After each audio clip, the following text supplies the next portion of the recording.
This is NTD Evening News. Live from our global headquarters in New York City, here's Tiffany Meyer. Good evening, and thank you for joining us tonight. Vice President Kamala Harris is campaigning in all 7 swing states over the next few days leading up to the election. She was in Arizona and Nevada yesterday. Today, she's in the Midwest. NTD's Washington correspondent Jack Bradley has the latest on her campaign. Vice President Kamala Harris is campaigning in the battleground state of Wisconsin today. She's making stops in Janesville at a Union Hall and then Appleton for a Get Out the Vote community event, and then a rally in Milwaukee with the theme, When We Vote, We Win. She'll have many performances at her rally, and rapper Cardi B will be there, but only to give a speech. Now, yesterday, Harris held rallies in the swing states of Arizona and Nevada. In Reno, she promised a better economy. And at the top of my list is bringing down your cost of living. And support for abortion. When Congress passes a bill to restore reproductive freedom nationwide, as President of the United States, I will proudly sign it into law. Harris said her opponent, former President Trump, would institute a national abortion ban if reelected, even though Trump said in recent weeks that he would veto a national abortion ban if it ever reached his desk. But during the rally in Reno, she was interrupted by several pro-Palestinian protesters, leading Harris to say that she's here to fight for democracy. You know what? Let me say something about this. We're here because we're fighting for a democracy on the issue, for example, of freedom of choice. That's okay. That's all right. That's okay. That's all right. You know what? Democracy can be complicated sometimes. Over in Las Vegas yesterday, singer and actress Jennifer Lopez, who has Puerto Rican roots, vouched for Harris. Now, it comes after comedian Tony Hinchcliffe called Puerto Rico a floating isle of garbage during a stand-up routine at Trump's Madison Square Garden rally on Sunday. You can't even spell American without Rican. This is our country too, and we must exercise our right to vote on November 5th. Hinchcliffe has said that his joke was taken out of context and urged people to watch his entire routine, saying he made fun of everyone. Harris's campaign is really trying to stretch this Puerto Rico comment. Now, Harris's running mate, Governor Tim Walz, went as far as calling the comment dangerous at a campaign event in Erie, Pennsylvania yesterday. That was not just unnecessary, it was incredibly hurtful, and quite honestly, in a climate that we're in, can be dangerous. Now, while Harris is in Wisconsin, Walz is holding campaign events in Detroit and Traverse City, Michigan today, urging voters to get the vote out early and for the Democratic ticket up and down the ballot. Reporting from Washington, D.C., Jack Bradley, NTD News. October's jobs report ravaged by hurricanes and work stoppages. The U.S. added 12,000 jobs, while economists expected over 100,000. Analysts give us their take. October's job report is hit by storms and strikes. Economists expected 100,000 added jobs. The Bureau of Labor Statistics found 1,200. In its words, payroll employment was essentially unchanged. There's a little bit of maybe artificialness to some of those losses of jobs numbers. Analyst Aaron Sorkina says the Boeing strike erased over 40,000 jobs from the numbers. And it's showing signs of resolving. And hurricanes paused economic activity in the southeast. So you might see some of those numbers pop back fairly quickly. But either way, the market seems to like it because it probably means an increased likelihood that we're going to see another quarter-point rate decrease at the next Fed meeting. Despite the distortions from bad weather and striking machinists, it actually is consistent with the big picture, which is that the labor market is growing but slowing. ZipRecruiter chief economist Julia Pollock says in the past 2 quarters, job gains have been below the pre-pandemic average by about 100,000. This is a broad trend, and it the direct results of restrictive monetary policy, delaying investments and causing employers to be more cautious about expanding and hiring. Pollock says the labor market might reheat as interest rates normalize, but there's no evidence that's happening yet. The new jobs report is the latest topic of debate in the heated race to the White House. Joining us now live is NTD's Iris Tao, who's at Trump's rally tonight in Milwaukee. Good evening, Iris. What is the latest on the campaign trail there? Good evening to you, Tiff. So both former President Trump and Vice President Kamala Harris are campaigning today here in Wisconsin as they both crisscross through important battleground states. And earlier in Michigan, former President Trump was urging voters to vote, saying that everything they've been fighting for the past 4 years now comes down to the next 4 days. Watch. This is the biggest game of all. This is 1,000 times. You know, what we're doing is 1,000 times bigger than the Super Bowl. It is. And both Trump and Harris are seeking to appeal to voters in the important so-called blue wall states, which include Michigan, Wisconsin, and Pennsylvania. And these states are union and manufacturing heavy, and they used to be more reliably Democratic until recent years. And Trump is now seeking to recreate his success back in 2016, where he busted through these blue wall states and won all 3 of them. But recent polling has shown that both candidates are now razor thin in their margins. And now we talked to some voters earlier today at a polling location here in Milwaukee. We asked them about what issues they care about the most and how they predict how Wisconsin will vote in November. Watch. You know, border control is an issue. Women's right to choose is a very important issue for me. It was rage within last time. I think it's going to be the same, go down to the wire again this time. Did I like how the last 4 years went? No. Just in general, so I'm going to vote for a change. I do. I think it's similar to how it was 8 years ago, where the conservative front is a little more stronger than it was 4 years ago. So that's the outcome I'm hoping for. And at 8 p.m. here, local time, Trump is set to take the stage right behind us here at the Pfizer Forum in Milwaukee, the same venue where he spoke during the Republican National Convention. Back to you. And Iris, the latest jobs report is becoming the new topic of debate between the two campaigns. How are candidates reacting to it? So Trump is seizing on the latest jobs report, which shows that only 12,000 jobs were added to the U.S. job market in October, far below what was estimated. And Trump has been blaming it on the Kamala Harris's economic policies, and he also says that the U.S. manufacturing is in recession, also stressing the fact that 150,000 people, he says, were joined to the unemployment rolls last month. But the Biden White House is stressing that the latest loss or the lower than expected job growth stems from the fact that there were 2 hurricanes, Hurricane Helene and Hurricane Milton, as well as recent strike activities. The Biden White House also stressed that unemployment actually stayed the same as last month. So as we enter the final sprint to this election with just 3 to 4 days left, both candidates are expected to continue laying out their economic policies as the economy remains upmost on voters' minds. Back to you. All right, Iris, thanks for that update. Trump is suing CBS over the network's 60 Minutes interview with Harris. It accuses CBS of election and voter interference. The lawsuit alleges that the October interview was misleading and deceptively doctored. The court filing says CBS misled the public in its attempt to boost the Democrats in the 2024 election. It called the network's alleged actions partisan and unlawful. It's demanding at least $10 billion in damages and a jury trial. CBS has called the accusation false. It says the network strives to be clear and accurate when editing any interview.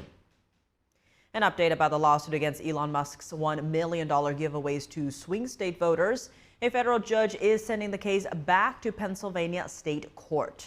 The judge ruled today that Musk failed to identify any question of federal law that must be resolved. Philadelphia District Attorney Larry Krasner filed a lawsuit against Musk and his pro-Trump America PAC. The DA argued they're running an illegal lottery scheme to influence voters and asked a judge to stop it. The state-level judge put the lawsuit on hold yesterday because Musk filed a last-minute motion to move it to federal court. The case will now return to the Philadelphia County Court of Common Pleas, but it likely won't be resolved until after Tuesday's election. In Florida, a shooting in downtown Orlando left 2 people dead and at least a half dozen injured in the middle of Halloween celebrations. Local authorities said they'll be increasing police presence in response to last night's shooting and to prevent potential retaliation. Halloween in Orlando interrupted by gunfire. Shots rang out around 1 a.m. in the city's entertainment district, where hundreds of people were celebrating Halloween. Orlando Police Chief Eric Smith gave an update at a press conference this morning. Shortly after the reported shots fired, a shooting suspect was located and taken into custody at Washington and Orange. He has been identified as 17-year-old Jalen Dwayne Edgar. He was previously arrested for grand theft in 2023. This is still an active investigation. Surveillance shows a suspect in a yellow shirt walking through a crowd in the city's downtown. Moments later, the man turns and shoots a bystander. Police body cam footage captured partygoers in Halloween costumes running frantically and ducking for cover.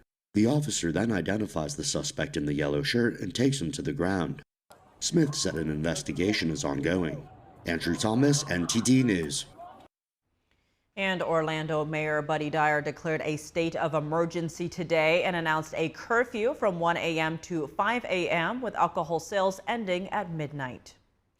Israeli forces have renewed airstrikes on Beirut's southern suburbs. Residents say they are related to the recent ceasefire negotiations. Meanwhile, Israeli troops are continuing intense operations in Lebanon as well as the Gaza Strip.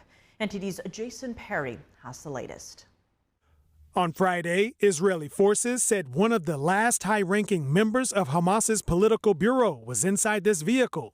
Izz al-Din Kassab was the head of the national relations for Hamas, and he had the power to direct terrorist attacks against Israel. His assistant was also reportedly in the vehicle. Also on Friday, Israeli forces said terrorist groups had launched 7 attack drones from different locations towards Israeli territory, and Israel said they were all intercepted.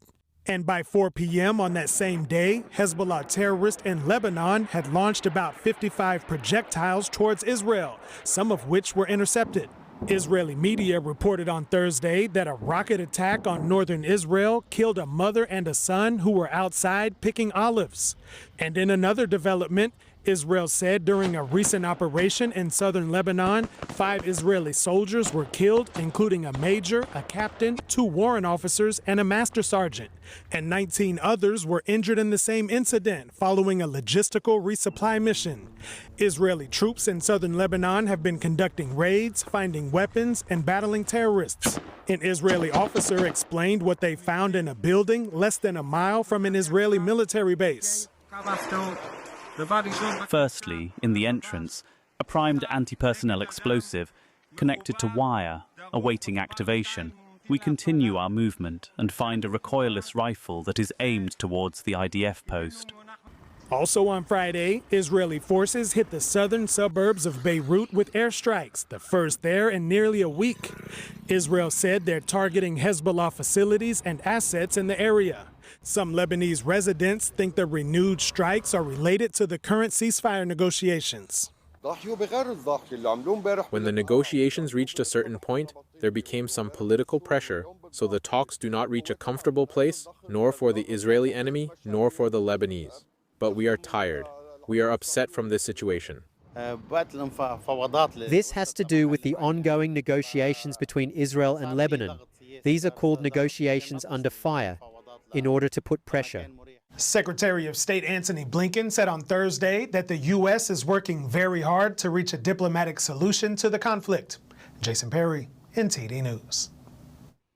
Tensions between the U.S. and North Korea are continuing to rise. The U.S. and South Korea today conducting their first ever joint live fire exercise. That's as the northern regime says it tested the world's strongest missile. NTD's international correspondent, Arian Pasdar, has the latest. The US and South Korea on Friday conducting their first ever joint live fire exercise. They used unmanned aerial vehicles as part of the efforts to demonstrate the military readiness. South Korea and the US have been expanding their military drills. That's to cope with threats from North Korea. Now, this first ever exercise comes just 1 day after North Korea said it launched a major ballistic missile test. The regime calls it the strongest and most powerful strategic missile around the globe. And on Friday, North Korean state media published a new video of the launch. South Korea and Japan say it flew higher than any previous North Korean missile, setting new records for flight times. The missile splashed into the sea off the coast of Japan. This comes as more and more North Korean troops are confirmed to be near Ukraine. As many as 8,000 of those North Korean forces have been deployed to the Kursk region. Ukrainian President Volodymyr Zelensky strongly criticizing allies. He accuses them of showing, quote, zero response to Russia's alliance with North Korea. Putin is checking the reaction of the West, and I believe that after all these reactions, Putin will decide and increase the contingent. And Russia on Friday confirming it will keep cooperating closely with North Korea. Russia's foreign minister spoke alongside his counterpart from Pyongyang, who's visiting Moscow. Very close contacts have been established between the military of the two countries. North Korea's foreign minister says that we are sure that until the day of victory, we will firmly stand alongside our Russian comrades. On Thursday, the US said it's working with Japan to find a proper response to North Korea's missile test. Ariane Pastar, NTD News.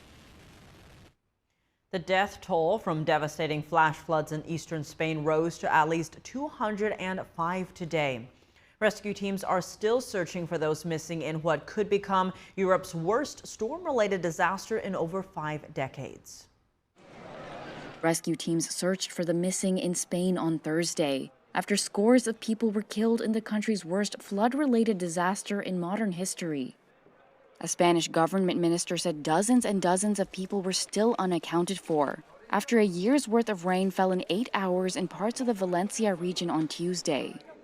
In the town of Paiporta, the epicenter of the disaster, people walked through mangled cars and debris as residents tried to clear the streets. Isabel Seredia says she was lucky to survive. The water was already up to here, to the neck, she said. If it wasn't for my neighbors, I wouldn't be telling this story. In Valencia, this resident says warnings came too late and that deaths could have been avoided. Prime Minister Pedro Sanchez urged people in flooded areas to stay at home due to the threat of more stormy weather. He said the government will keep providing resources to search for missing people as long as necessary. Today is the last day for early voting in 8 states, including 3 2024 battlegrounds, with just 4 days to go before the November 5th election. According to Vote.org, early voting has ended in Nevada, Georgia, and Arizona, as well as Utah, Texas, Massachusetts, 1 Pennsylvania county after a judge's order, and some Idaho counties that allow it. According to the University of Florida's election lab, more than 68 million Americans have cast early ballots so far in the general election in nearly all 50 states. That includes voting early in person or returning mail ballots. And joining us now at the Election Data Hub is NTD's Dave Martin. Dave, North Carolina is the only battleground state that former President Trump won in each of the past 2 elections. What are the polls showing as we near Election Day? Yeah, despite Trump's back-to-back wins in North Carolina, it's not a foregone conclusion that he makes it 3 in a row. Let's take a look at a recent poll here. This is an Emerson College poll of likely voters dated just 10 days ago. As you can see here, Donald Trump 49.6, Kamala Harris 47.9. So less than a 2-point lead here for Donald Trump in the state, well within the margin of error. Now, if we rewind 4 years, I just said Trump won the state in 2020 by just over a point over Joe Biden. That equated to approximately 75,000 vote win there for Trump.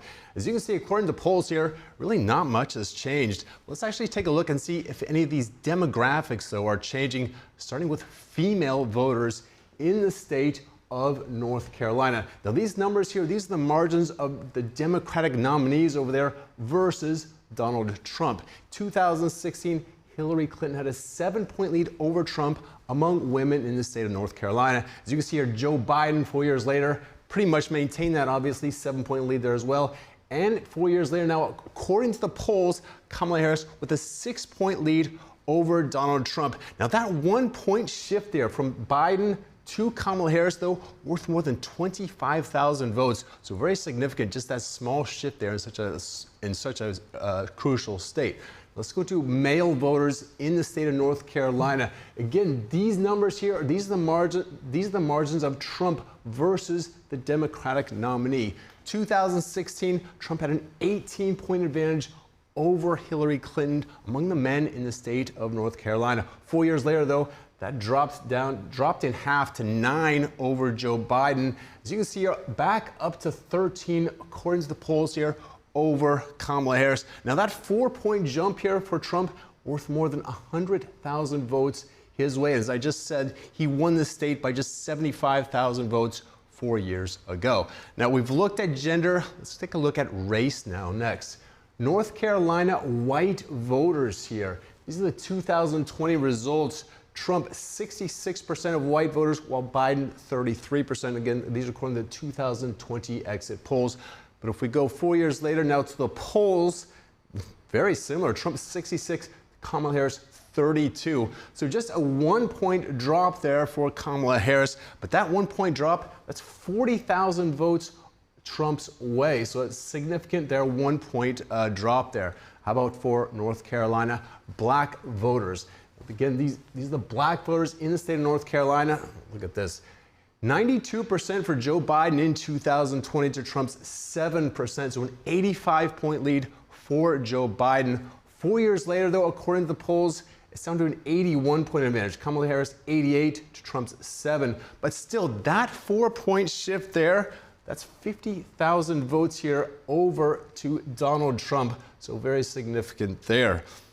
So really, in a state as close as this, even these small shifts in demographics have huge implications. 16 electoral votes here up for grabs in North Carolina. Back to you at the desk.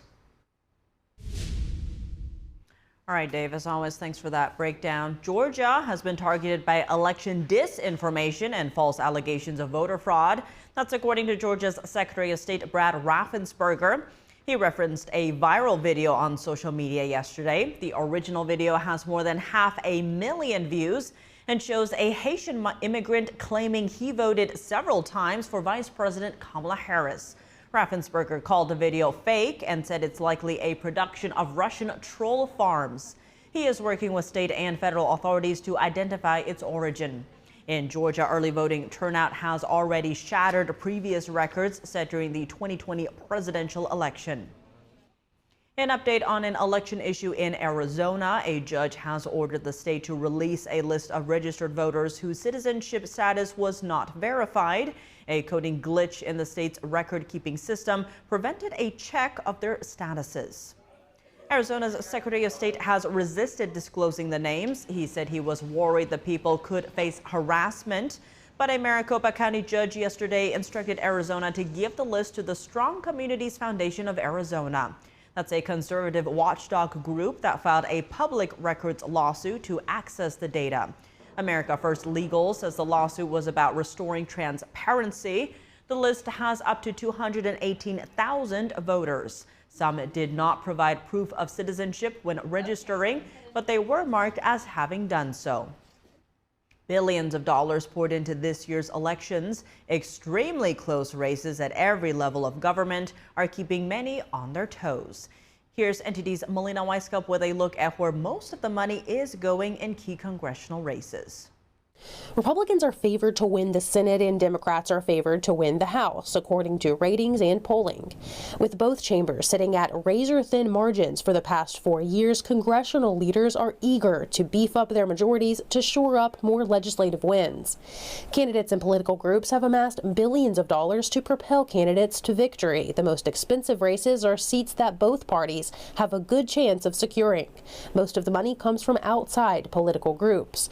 In the Senate, Ohio is the most expensive at $426 million spent in total. Democrats spent 4 times as much as Republicans to save longtime Democrat incumbent Sherrod Brown. Pennsylvania, coming in second, also has an endangered longtime Democrat, Senator Bob Casey. Over in the House, California's 45th district comes out on top at $42 million. Republicans spent more than twice as much as Democrats. The GOP is trying to hold on to a seat they barely flipped in 2022 by just 10,000 votes. New York is second, another seat that Republicans barely flipped in 2022 and are vying to preserve.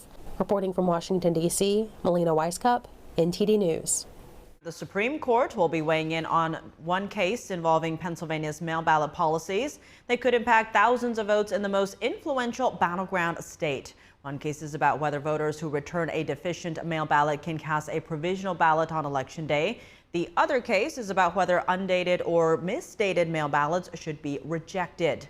Joining us now to discuss the cases as well as the gender gap in early voting turnout in Pennsylvania is Dante Mills. He's a political strategist as well as attorney and founding partner of Mills and Edwards. Dante, thank you so much for joining us. Good to see you again. First, could you tell us more about the two mail ballot cases currently playing out in Pennsylvania? Yes, Tiffany, I hope you're ready. We're almost there. We're getting excited. Election Day is right around the corner.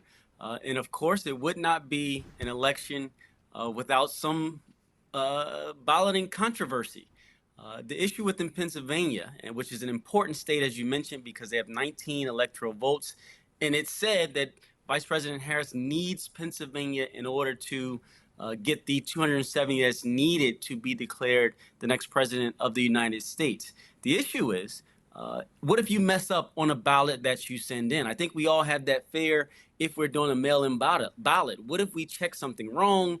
What if we don't fill out the envelope the correct way? Will that vote count? That's the issue. And right now what happens is Pennsylvania, in fact, has a whole vocabulary of ways that you can mess up the ballot. They call it naked. If you forget to put it in the envelope that's underneath the envelope, it won't count. And the other issue is some counties, if you mess up your ballot, they let you know.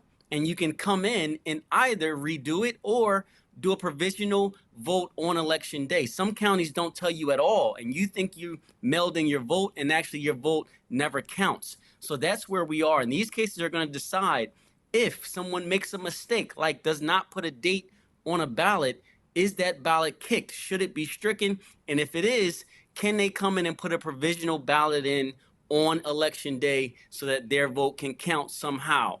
Or if you mess up on your mail-in ballot, are you just out of luck and you miss that cycle and have to wait until the next cycle to happen?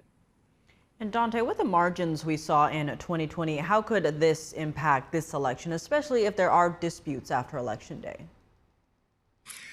Well, there's going to be some disputes. And in fact, the electoral board, the state electoral board in Pennsylvania already indicated and told people to kind of buckle in. Don't expect a result to be announced on Tuesday.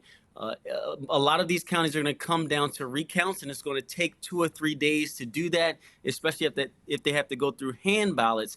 But there's some early voting indicators for Pennsylvania that could be troubling for former President Donald Trump. If you look at older voters in Pennsylvania, older voters older than 65, they generally go Republican. However, in the early voting, you don't have to say who you voted for, but they do take statistics. More older Democrats are showing up, almost twice as many than older Republicans. Does that mean that the older Republicans are not motivated to come out and vote in Pennsylvania, or are they waiting until Election Day to cast their vote? And at the same time, you have gender playing a factor. In a lot of early voting, we know that Vice President Harris has been focusing on older women in Pennsylvania specifically, and they are showing up. Their numbers are really high in Pennsylvania. That's a good sign for her. We know it's going to be a close election. I don't anticipate an answer or to know who won Pennsylvania on Tuesday, but there's going to be a lot of issues at play because that's the most important state to a lot of people in this election because it's almost a requirement for the Democrats to win. And speaking of that gender gap, if you will, that we're seeing, there's also large numbers of new Democratic female voters who have already voted early in the state of Pennsylvania. Given how close the race is in Pennsylvania right now, especially what polls are showing, what could this mean for the election results? It could change it. And I think it's an exciting thing that we have a lot of new voters this go round, voters that never voted before, and not because of their age, not because they just turned 18 where they can vote, or this is the first cycle based on their age they're allowed to vote in. It's people who weren't interested in politics before, didn't think their vote mattered. These two candidates, both of them are reaching these people. There are a lot of new voters here, and the problem with that, or it's not a problem, but the issue with that is you can't poll. It's hard to poll people who never voted before because they may just show up and not respond to any polls. They may just show up, and if enough of them show up, especially in Pennsylvania where the poll is so close. It's a toss-up. If enough new voters show up, they've never been tracked. They can kick this election one way or the other and surprise both parties. And one party will be pleasantly surprised. The other party won't be. They'll be upset that they didn't focus on getting that batch of new voters. But I'm glad that more people are engaging in this process. And I think people are convincing their neighbor, hey, come vote with me. I know you never voted before. Convincing their friend, their cousin. And it's working. More people are engaged, and I love to see it. Speaking of that, I want to zoom out a bit here. This trend of Democratic female early votes in Pennsylvania is actually the opposite of what Arizona is seeing, where new Republican male voters are turning out to vote there. When it comes to the race for 270, what do these trends mean for Trump and Harris? Well, you want to look at the impact that these closing arguments that these candidates are making. What's the impact of that? Are they reaching the people and the demographics they want to reach? We talked about, yes, how Vice President Harris is targeting middle-aged and older women. At the same time, former President Trump is targeting older men.